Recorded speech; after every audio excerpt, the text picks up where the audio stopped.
Be ready. In conclusion, I would like to say a word in regard to employment with which I have been dealing so far. According to the figures supplied, the number of displaced persons from Bangladesh employed through employment exchanges is only 37,000.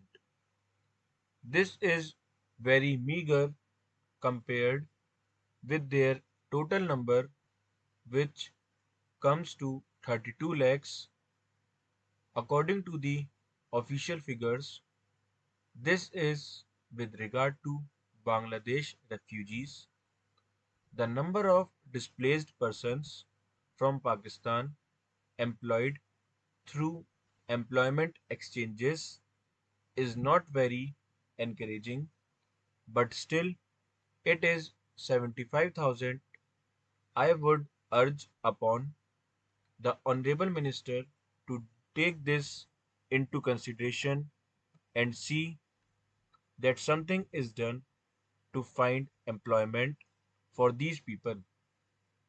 Of course, there is some expenditure incurred on general education and vocational training, but when we look at the number of persons who have been given vocational training, we find that the number already trained and under training is only 17,000. This figure also seems to be very small considering the magnitude of the problem before us. Some programs of general improvement have been undertaken by the government of West Bengal by way of setting up new industries, etc. These programs should be looked into and put into operation with a view to giving more employment to these displaced persons. Within the limited time at my disposal, I shall limit my remarks to refugees from Bangladesh.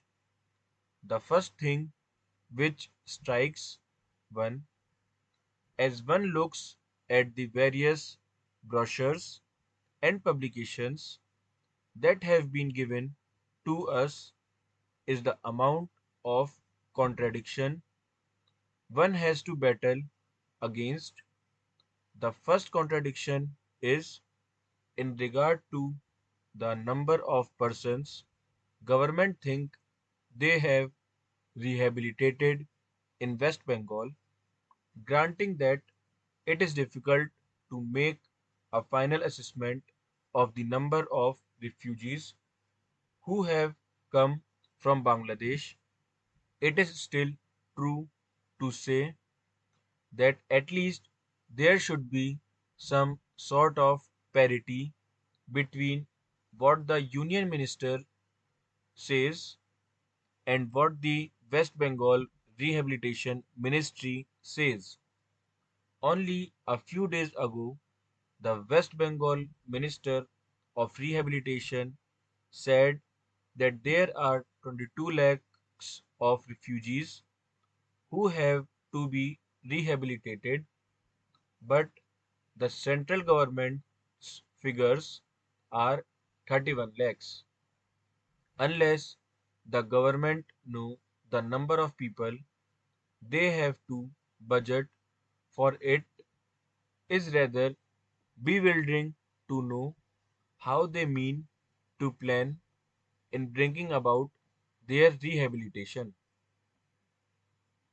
As a matter of fact, many other sources believe that the figure is far higher, but in any case, there should be some parity and some idea as to the extent of the rehabilitation problem which still remains before the people of West Bengal.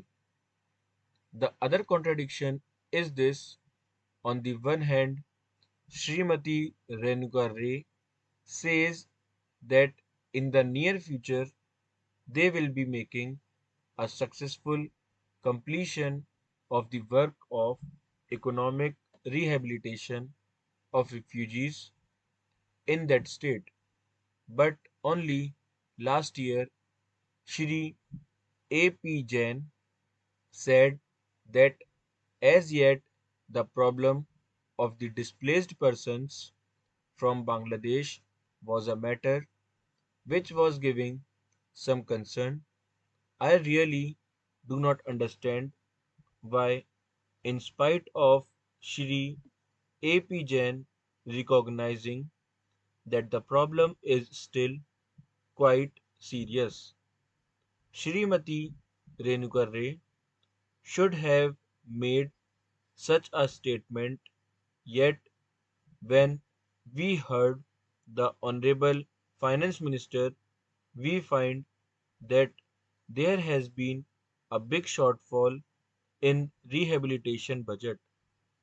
I think that if the fact-finding committee's report had been published, the assessment that we have rehabilitated about 50% of the people of Bangladesh who came over as displaced person would have become quite clear in regard to its incorrectness. As a matter of fact, when we went round the campus and colonies in West Bengal, we found that as yet not more than 15% of the people have been rehabilitated in the sense that they are able to eke out their subsistence on the poorest levels.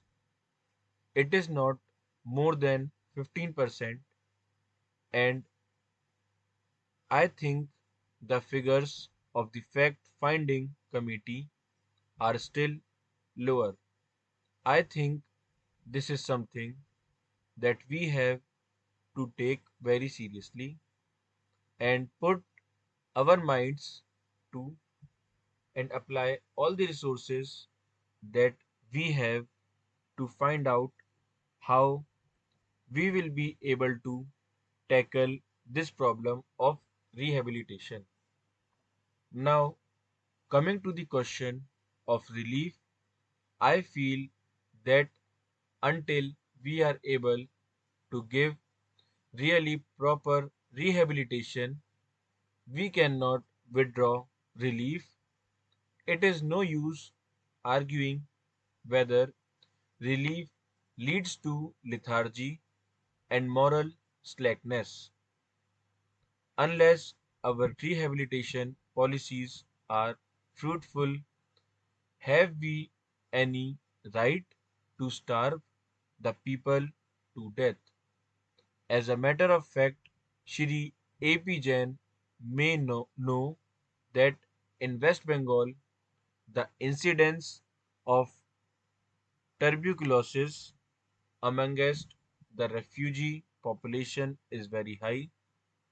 Only a small percentage of them is catered for by the medical relief given by the director Directorate of Rehabilitation. If I am to tell you the tragic fate of the refugees in West Bengal, I would refer you to a report which appeared in February 1954.